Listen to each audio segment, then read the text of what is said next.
Pak Bibi, kita dapat hadiah ini dari Syekh nih, beberapa buku-buku. Masya Allah, ini buku ini Syekh. Salah satu bukunya buku soal ruqyah nih Syekh. Ruqyah kan antum mau diruqyah apa? saya sudah mulai paham ke arah mana pertanyaan. Gampangnya begitu kelihatannya. Karena gini Syekh, kita bicara soal korupsi kan. Korupsi bicara koruptor Syekh. Orang berbuat jahat itu sedikit banyak kan pastinya setan suka gitu kan Syekh. Jangan-jangan dia yang setan. Jangan-jangan dia jangan dia setan. Saya nggak bisa ngurus.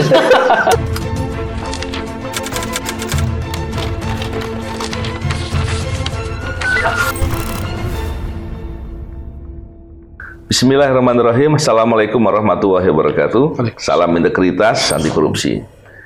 Alhamdulillah hari ini saya bersama Pak Bibi berkesempatan untuk berbincang dengan tamu spesial. Masya Allah. Ini ada Syekh Ahmad Al-Misri, betul. Saya panggil Ustadz atau Syekh nih? Syekh aja cukup. Syekh ya. Atau Ustadz Syekh salah satu boleh. Kalau Ustadz Syekh banyak gelar. Iya Syekh, apa kabar Syekh? Sehat Syekh? Masih hidup alhamdulillah. Alhamdulillah. Syekh, saya ini di podcast ini banyak bicara terkait dengan masalah integritas, anti korupsi. Bicara integritas, anti korupsi, pasti bicara kejujuran. Nah, padahal kejujuran itu kan nilai utama dalam Islam tentunya. Dan di bulan Ramadan ini tentunya ini waktu yang tepat untuk kita bisa terus mengingatkan orang untuk tentunya selain dari ibadah. Kalau bicara ibadah kan tentu muaranya adalah bagaimana membentuk akhlak, bagaimana kita kemudian akhlaknya menjadi akhlak yang baik gitu saya. Nah, terkait dengan hal itu saya ingin memulai dengan bagaimana Syekh bisa memberikan gambaran secara singkat terkait dengan pentingnya integritas, kejujuran, dan hubungannya dengan kepentingan umum dan kepedulian Syekh. Nah, ya Bismillahirrahmanirrahim. Alhamdulillah, wassalatu wassalamu ala Rasulillah wa alihi wa sahbihi wa man wala. Jazakumullah khair. Terima kasih banyak sudah ada atas keundangannya. Alhamdulillah bisa saya hadir, bisa jumpa dengan para penghuni surga Allah. Insyaallah. Mudah-mudahan Allah pertemukan kita di dunia dalam taat dan di akhirat di surganya Allah Subhanahu wa taala. Semoga Allah berikan keikhlasan setiap ucapan, gerakan, tingkah laku kita agar apa yang kita kerjakan walaupun mungkin menurut orang hal-hal kecil tapi dinilai di sisi Allah beribadah. Di antara sifat yang wajib bagi Rasul itu adalah as-sidq. As-sidq itu adalah kejujuran. Jujur dalam menyampaikan apapun itu kepada umatnya, para pengikutnya.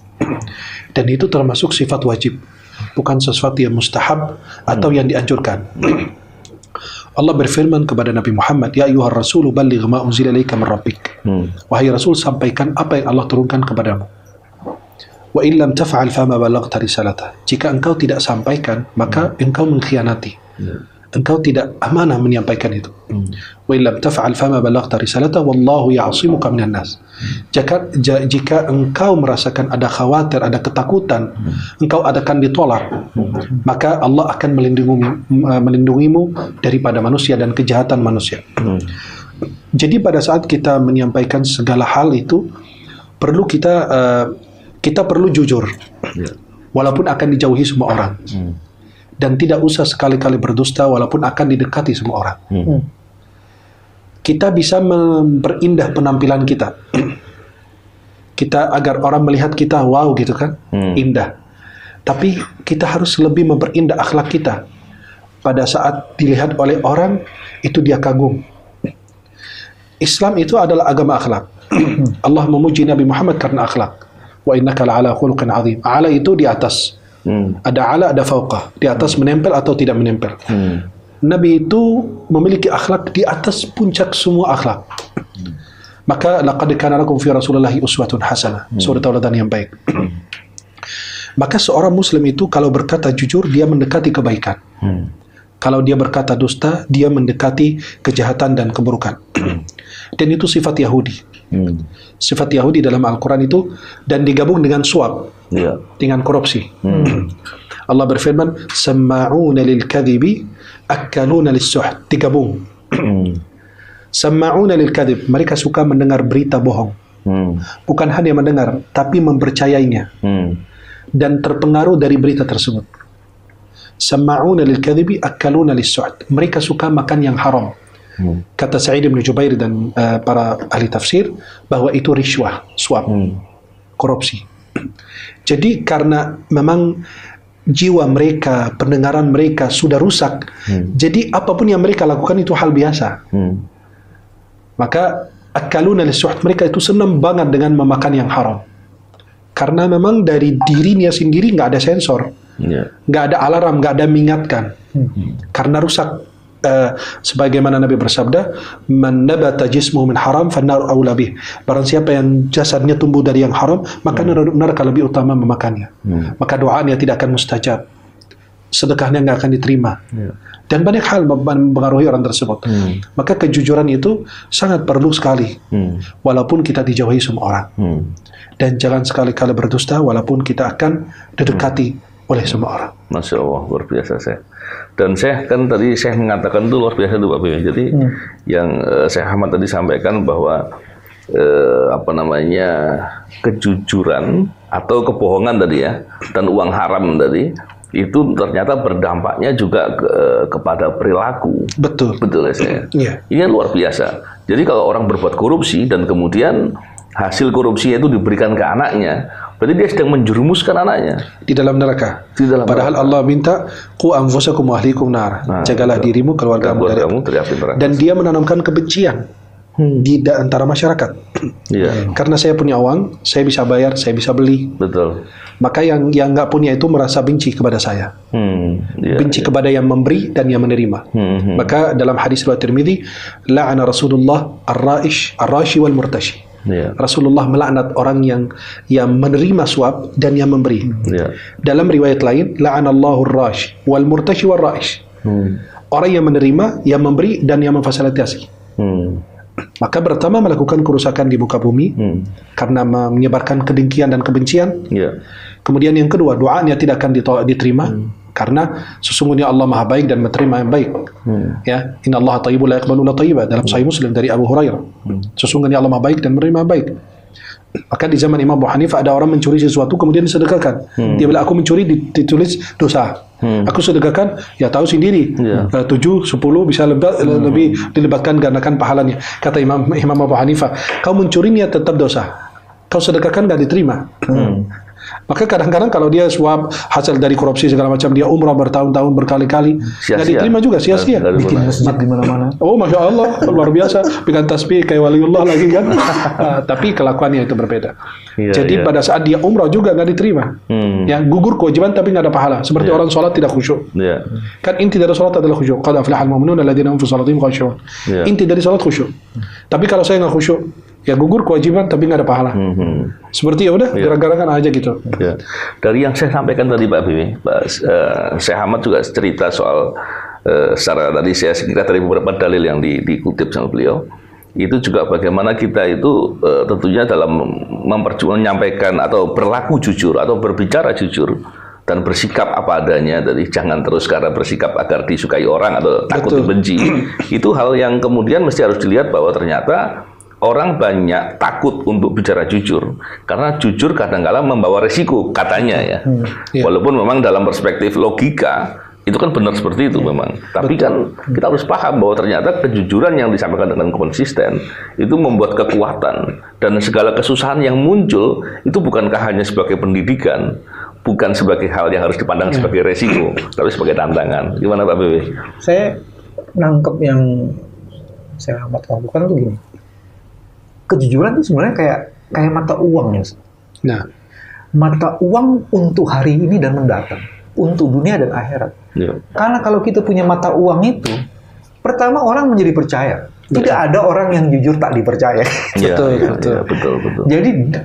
Jadi jangan takut dengan membuat kejujuran. Itu yang saya tangkap dari Syekh Ahmad. Yang sekarang nih orang berpikir kalau jujur terus kemudian ada risiko.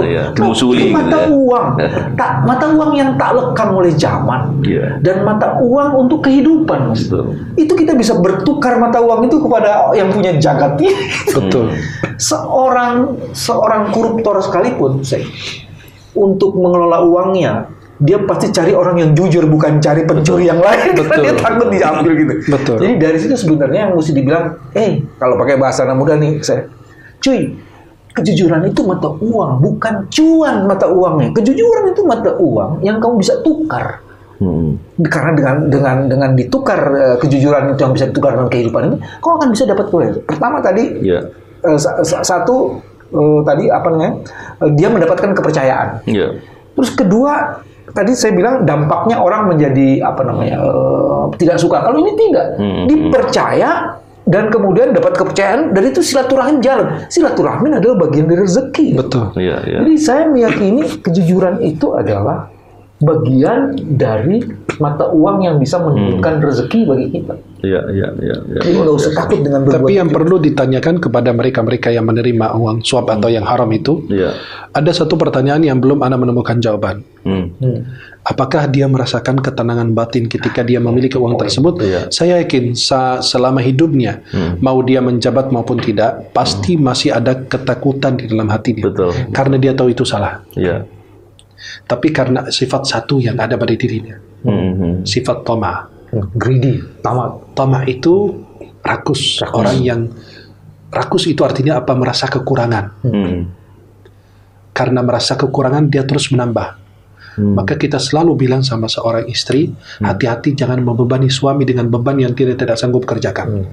Karena kadang-kadang beban dari permintaan keluarga memaksa dia untuk mencari peluang walaupun yang haram. Maka Allah katakan, la yukallifullahu nafsan illa wus'aha. Allah tidak pernah membebani. Jangan merasa terbebani. Ketika Anda puasa, sanggup, puasa nggak sanggup, nggak apa-apa. Maka dalam ayat puasa, yuridullahu bikumul yusra wa la yuridu bikumul usra. Allah menghendaki yang mudah, bukan yang sulit. Maka itu pentingnya untuk pendidikan.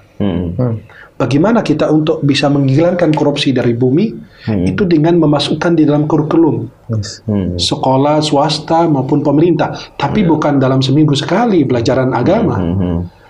Kalau bisa setiap kajian, setiap pelajaran disangkut pautkan dengan hal itu, dan kalau bisa ada tulisan. Kenapa? Dia sejak kecil dia sudah tahu itu ancaman berat, ancaman besar. La ta'kulu amwalakum bainakum bil batil. Jangan makan harta di antara kalian dengan cara batil. Kenapa? Kau nanti akan dibenci orang. Kau nanti malu. Saya kebayang gitu, apakah dia nggak punya rasa malu ketika dia diketahui oleh anaknya, istrinya, cucunya, ketika dia lihat suatu hari baca koran, ada foto ayahnya, kakeknya. Bukankah dia malu nanti di kemudian hari? Maka saya bilang, banyak orang memikirkan isi perut anak dibanding memikirkan isi keimanan anak. Banyak orang memikirkan gimana dia cari dapat uang. Mendapatkan uang gampang sekali, tapi teliti dalam mencari uang itu yang sulit. Maka banyak orang memikirkan isi perut anak dibanding memikirkan isi apa keimanannya. Apa yang kau tinggalkan. Maka Allah kasih nasihat, wasiat untuk kita, وَلْيَخْشَى الَّذِينَ لَوْ تَرَكُوا مِنْ خَلْفِهِمْ ذُرِّيَّةً ضِعَافًا خَافُوا عَلَيْهِمْ فَلْيَتَّقُوا اللَّهَ. Kalau engkau meninggalkan keturunan yang lemah, yang benar-benar gak punya jabatan, gak punya harta, bertakwa kepada Allah, Allah akan menolongin mereka. Contoh, di dalam surat Al-Kahfi, kan kita tahu kisah Nabi Musa dan Nabi Khidir alaihissalam. Yang pertama Nabi Khidir membunuh anak kecil. Kemudian yang kedua merusak perahu, kapal. Yang ketiga meluruskan dinding membangunnya kembali. Kalau kita lihat, ini orang kampung itu licik. Mereka nggak beres. Dia datang minta makan. Bos, kasih makan dong. Makan aja. Nggak dikasih. Berarti ini penduduk nih jahat nih. Kemudian dia meluruskan dinding, dia membangunnya kembali, merapihkannya lagi, takut rubuh. Kenapa? Karena penduduk itu nggak beres. Kalau mereka lihat harta anak yatim, tamu aja nggak dimuliakan. Apalagi harta anak yatim yang nggak berdaya. Maka dia bangun itu, dikokohkan tuh, dibagus itu, jangan sampai rubuh. Nanti apa? Sampai dia dewasa baru dia ngambil harta sendiri. Kenapa? Dia luruskan itu. Kata beliau, wa kana abuhuma salihah. Kesalihan orang tua bermanfaat buat anak. Maka itulah yang terus-menerus terjadi. Ini kan Nabi Khidir dikirim oleh Allah, diilhamkan untuk digerakkan, bisa dinding yang hampir mau rubuh, di bawahnya harta anak yatim. Ini penduduk kampung itu sangat parah sekali akhlaknya, perilakunya. Maka coba bayangkan, buat tamu aja nggak dikasih makan, apalagi kalau dapat duit. Benar kan? Nah, jadi kesalehan orang tua bermanfaat juga buat anak. Kejahatan orang tua akan pengaruh dampak besar kepada anaknya. Sebenarnya dari saya amat ini ada 3 level ya Ustaz. Pertama, di keluarga pendidikannya. Ya. Kedua di kawasan komunitas, baru kemudian pendidikan formal. Betul. Jadi itu konsistensi itu yang mesti terus-menerus dilakukan. Dan pembiasaan itulah yang membangun karakter sebenarnya. Iya. Maka perlu mereka bimbingan ibadah dan akidah. Sebenarnya gini, orang tidak kenal Allah maka tidak sayang. Maaf, kalau anak kedatangan Pak Novel atau antum datang ke rumah, kalau anak belum kenal, saya nggak bisa memuliakan antum dengan baik. Tapi kalau anda tahu, oh saya fulan begini, wah, wih, saya sambut, saya rapikan rumah, saya siapkan makanan yang indah. Kenapa? Tamu mulia. Tak mau tak sayang. Nah, maka kalau tidak tahu akibat dan pengaruh daripada makanan haram ini, yang doa kita nggak akan diijabah, akan melakukan kerusakan, wala tusidu fil ardi ba'da islahiha, melakukan kerusakan, kemudian mendapatkan ancaman untuk dibunuh, dipotong tangan dan kakinya kalau melakukan kerusakan di muka bumi. Ya, dan banyak kerusakan-kerusakan yang lain yang terjadi. Itu gara-gara apa? Pengaruh dari itu, dapat laknat dari Allah, dapat laknat dari Rasul. Maaf, kalau kita dicintai Allah itu lebih bagus daripada dicintai orang. Karena yang masukkan kita di surga Allah, bukan orang. Dan disitulah yang disebut dengan sunatullah bekerja. Siapa mencuri dia dicuri. Betul. Siapa menanam dia memetik. Betul. Nah, jadi hukum sebab akibat ini jarang diperhatikan ya. Makanya kemudian kalau job kita nih, saya amat koruptor itu punya kelemahan di matematika di bagian pembagian. Kalau dia curi, dia tidak mau bagi-bagi. Akhirnya orang yang bagian dari kejahatan itu yang melaporkan kepada dia. Dan bisa jadi anaknya sendiri mencelakakan orang tuanya. Benar kan? Nah, itu ada contohnya sekarang kan? Jadi gini, Allah katakan dalam Al-Quran, azwajukum auladukum fitnah. Istri, anak jadi fitnah.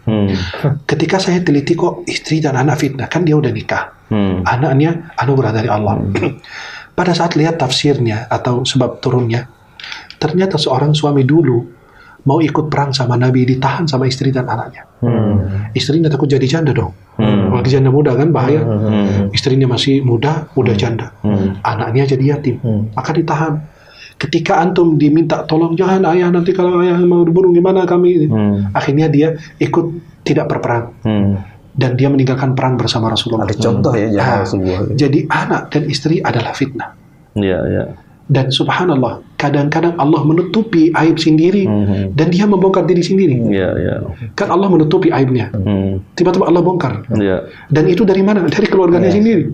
Di kasus belakangan inilah orang banyak ungkap masalah hidup mewah dan kemudian akhirnya ketahuan semua lain-lain. Orang pamer harta, justru buat apa dipamer? Ini bukan milikmu. Tubuh kita bukan milik kita kok. Mana ada yang naik ke atas atap rumah kemudian lompat bunuh diri? Tubuh yang ada di ban ini nih, yang tangan, kaki, mata saya itu milik saya, itu bukan milik kita, titipan dari Allah. Harta apa yang Anda pamerkan? Mobil yang mewah akan Anda tinggal. Nggak ada yang punya tanah 1 hektar dimakamkan di dalam 1 hektar. Kita ngejar dunia sebanyak-banyaknya. Kata dunia apa? Mohon maaf bos, saya nggak bisa kasih banyak-banyak, cuma 2 meter doang.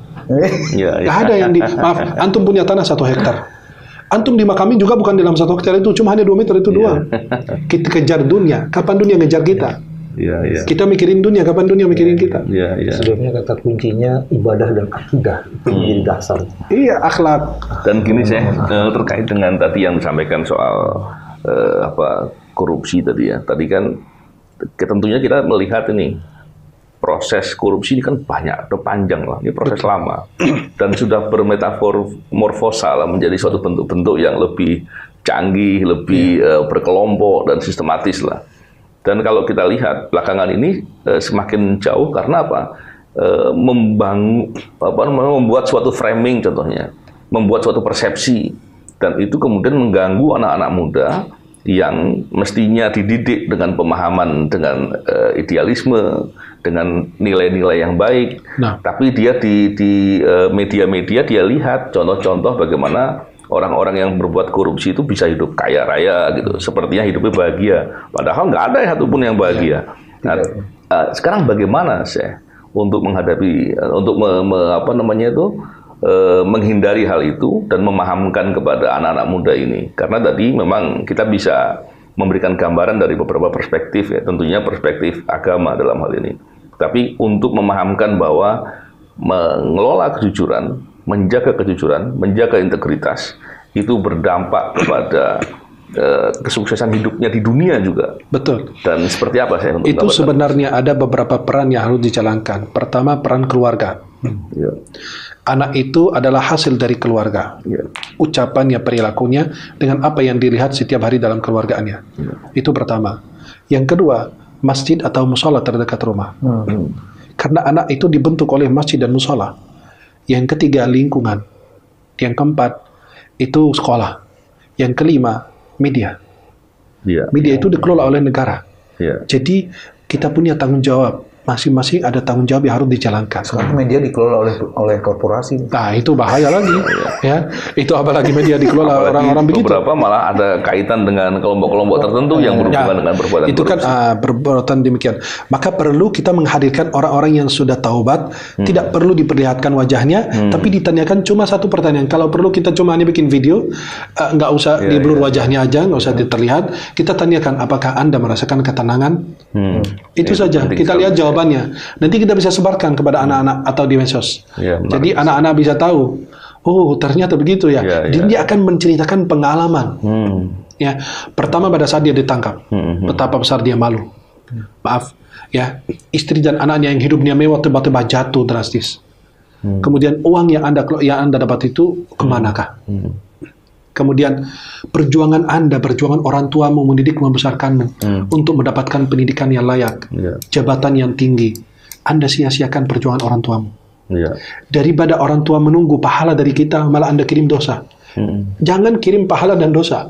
Mendingan kirim doa, apapun yang kecil aja kita bisa berikan. Yang penting jangan sampai kirim ke mereka dosa. Betul. Ya, kemudian bisa kita terapkan dalam apa? Dalam kehidupan sehari-hari.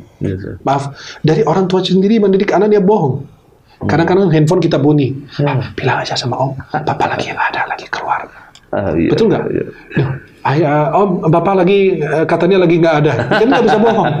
Itu karena apa? Kita sendiri yang mendidik. Terus di sekolah juga. Sekolah juga kadang-kadang banyak tekanan. Dia nggak boleh jujur, ya, dia tidak boleh berkata sebenarnya gitu kan, karena dia memang mungkin takut diancam dari sekolah, dikeluarkan, dari takut apa, maka itulah manusia. Anda dimusuhi orang lebih kecil dibanding dimusuhi Allah. Anda dimusuhi orang itu lebih kecil dibanding Anda dimusuhi Allah. Kalau dimusuhi Allah, mana ada hidup bahagia? Anda dimusuhi manusia, cuma hanya mungkin secara di dunia doang. Tapi di akhirat mendapatkan kehidupan yang indah. Nah, dibanding kalau kita seandainya di dunia dicintai semua orang, tapi karena nggak beres, dan apalagi kan kita yang salah, tapi dipuji-puji sama orang, penjilat atau cari muka. Pak Bibi, kita dapat hadiah ini dari Syekh nih, beberapa buku-buku. Masya Allah, ini buku. Salah satu bukunya buku soal ruqyah nih, Syekh. Ruqyah Tentu mau diruqyah apa? Saya sudah mulai paham ke arah mana pertanyaan. Gampangnya begitu kelihatannya. Karena gini, Syekh. Karena kita bicara soal korupsi kan. Korupsi bicara koruptor, Syekh. Orang berbuat jahat itu sedikit banyak kan pastinya setan suka gitu kan. Jangan-jangan dia yang setan. Jangan-jangan dia jangan dia setan. Saya nggak bisa ngurus. Kalau dia terus kemudian berbuat jahat itu, kemudian banyak setannya di badannya, bisa diruqyah ya saya. Tapi kalau bulan Ramadan saya masih berbuat itu, setannya dari mana lagi? Setannya lagi nggak aktif dia. Tapi di bulan Ramadan ini katanya banyak saya, karena menjelang Lebaran kan, itu banyak aja pejabat yang terima suap gitu saya. Iya, buat ini THR buat Lebaran. Jadi gini, kalau untuk meruqyah, sebenarnya kita meruqyah itu bukan tujuannya untuk ruqyah. Tujuan bagi saya pribadi sebagai peruqyah untuk bimbingan untuk orang yang diruqyah. Kenapa dia sampai terjadi hal tersebut pada dirinya? Karena kan gini, sebelum saya ngobati harus tahu penyakitnya apa, sebabnya apa. Ketika saya memandang orang tersebut itu, oh sakit, kenapa kerasukan jin? Berarti ada kelemahan iman di dalam dirinya. Itu yang saya obati terlebih dahulu. Maaf, karena ruqyah itu sunnahnya meruqyah diri sendiri, ruqyah mandiri. Betul. Dia membutuhkan saya pada saat dia berusaha meruqyah diri sendiri lalu tidak berhasil. Mungkin kalau belum punya ilmu dan lain sebagainya. Jadi harus saya tahu sebabnya. Oh, kamu main dukunnya, kamu mau ini, mau ini. Jadi harus lihat sebabnya. Maka peruqyah ini yang selalu kita ingatkan mereka teman-teman peruqyah, bahwa jangan jadikan ruqyah itu tujuan utama.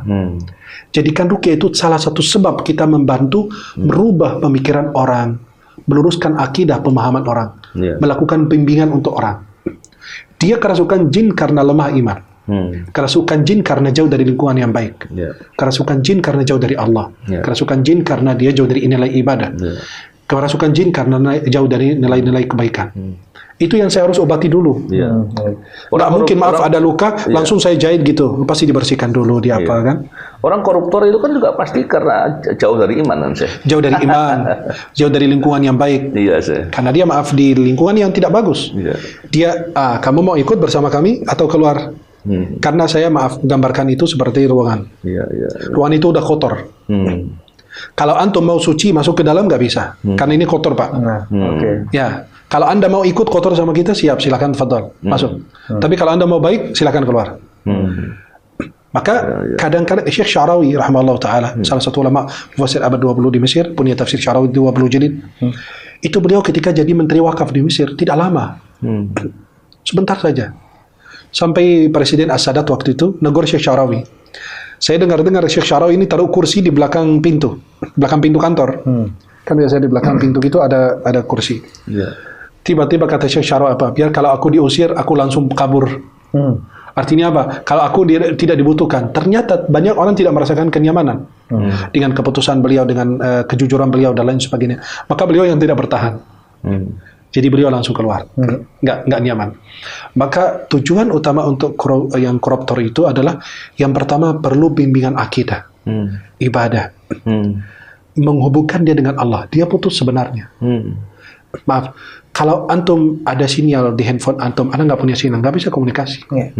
Maka harus antum ada sinyal, saya ada sinyal, biar komunikasinya lebih mudah, lebih gampang. Antum juga kalau mau komunikasi, hubungi saya, kirim WA terus belum masuk, loh berarti anda nggak ada sinyal. Tapi kalau ada sinyal antara dua-duanya itu terhubung yang mudah, komunikasinya gampang. Maka kita hubungkan dia dengan Allah, kenalkan dia dengan Allah, dekatkan dia kepada Allah, dekatkan dia kepada lingkungan yang baik. Kemudian yang kita lakukan baru kita ruqyah. Ruqyah itu bukan orang yang kerasukan jin. Ruqyah ini bagi orang yang gelisah. Untuk orang yang gelisah. Untuk orang yang tidak merasakan ketenangan seperti mereka ini. Dia nggak merasakan ketenangan dalam hidupnya. Buktinya kalau dia merasa ketenangan dalam hidup, dia nggak bakal menerima yang haram. Dia akan menerima apa adanya. Itu yang Allah takdirkan. Allah berfirman, "Walau basatallahu rizqa li'ibadihi labaghaw fil ard, walakin yunazzilu biqadri ma yasha." Kalau Allah turunkan rezeki berlimpah kepada hamba-hamba, mereka melampaui batas di muka bumi. Maka Allah turunkan rezeki itu sesuai dengan kadarnya masing-masing. Ini pantasnya 4 juta, ini 5 juta, ini 10 juta, ini 20 juta. Ya, maka Allah sudah kasih aturan masing-masing.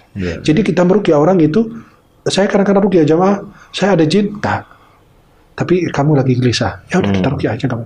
Quran, wa nunazzilu minal Qur'ani ma huwa syifaa'un wa rahmatul mu'minin. Sebagai penawar, sebagai obat. Maka meruqyah itu biar jiwa mereka tenang. Hatinya kalau tenang, insya Allah aman. Dan punya sikap dan karakter jujur itu justru menenangkan. Betul sekali. Jadi nggak perlu diruqyah. Kalau mau tenang, jujur gitu. Tapi dia kadang-kadang karena terpaksa. Kita juga kadang-kadang ya kita optimis bahwa mereka akan disadarkan oleh Allah. Mungkin cepat maupun lambat. Maka perlu kita pendekatan kepada teman-teman seperti itu. Syekh Syarawi rahimahullah taala pada saat wawancara atau bertemu dengan anak-anak yang melakukan bom di tempat kelab-kelab gitu kan. Kata Syekh Syarawi, kalau kalian coba lihat, perhatikan obrolan beliau dengan mereka, sangat logis dan sangat masuk akal dan sangat indah sekali. Beliau bertanya, kalau kalian bom kelab malam itu, mereka masuk mana? Kalau mati, masuk neraka. Oh gitu. Berarti tujuan kalian sama dengan syaitan dong. Syaitan mau masukkan manusia dalam neraka, kamu juga mengantarkan dia ke neraka. Beda dengan tujuannya Nabi Muhammad. Nabi SAW itu berusaha mengajak orang, menyelamatkan orang. Itu seperti sebuah api yang besar, kemudian kalian berlepas seperti kupu-kupu atau apa yang serangga yang ingin cermus dalam masuk ke dalam api, itu saya tarik kalian satu persatu. Tapi ada yang lepas dari Nabi SAW. Maka dalam Sahih Bukhari dari Anas bin Malik, Nabi menjenguk anak Yahudi yang dulu kerja di rumah Nabi. Coba bayangkan toleransinya.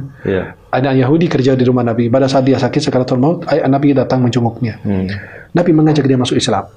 Ya sebagai tanggung jawab gitu kan, Nabi SAW menyelamatkan manusia. Laqad ja'akum rasulun min anfusikum azizun 'alaihi ma 'anittum harisun 'alaikum bil mu'minina raufur rahim. Beliau menginginkan keselamatan bagi kalian. Kemudian dia lihat anak itu lihat ayahnya, kata ayahnya, "Ati Abul Qasim." Taatilah Abul Qasim Rasulullah. Kemudian dia mengucapkan syahadat, meninggal. Nabi keluar, langsung Nabi mengucapkan alhamdulillahilladzi anqadhahu minan nar. Segala puji bagi Allah yang telah menyelamatkan dia dari api neraka jahanam. Coba bayangkan. Maka kalau kita sering melaknat dia terus, itu berbahaya.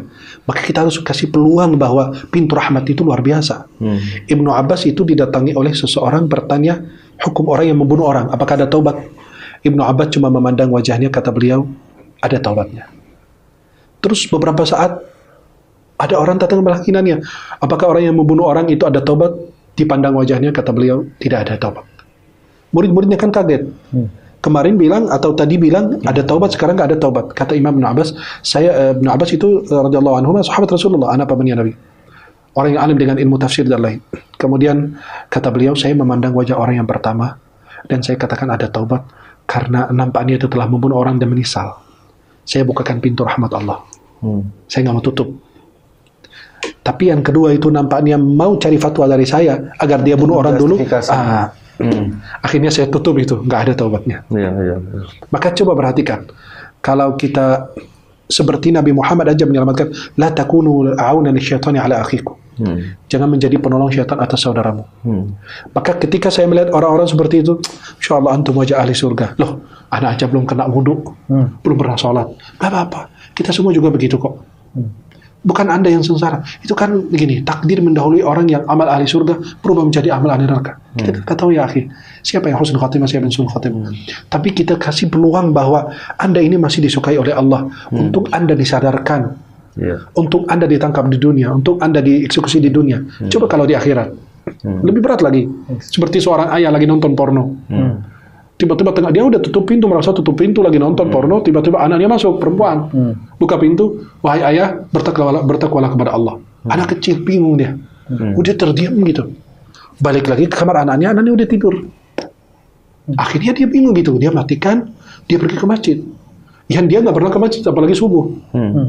Sebelum subuh udah di masjid, salat nangis, ibadat sujud nangis. Imam masjid kaget. Ini orang kenapa ini? Gak pernah kelihatan di sini gitu kan, disamperin.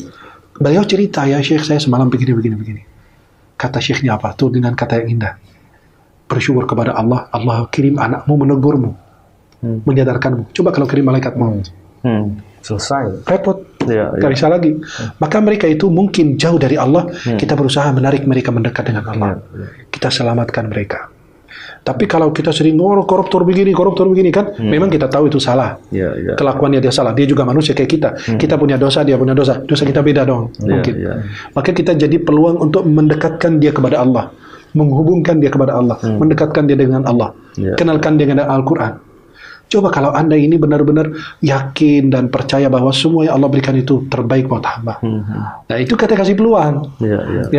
Seperti orang yang telah membunuh 99 orang dalam Sahih Bukhari Muslim, dari Abi Sa'id Al-Khudri, dia bunuh 99 orang, dia nanya, siapa yang paling alim di muka bumi? Dikasih fadulla ala abid, orang ahli ibadah. Berarti bukan ulama, dia cuma sholat, zikir, itu aja.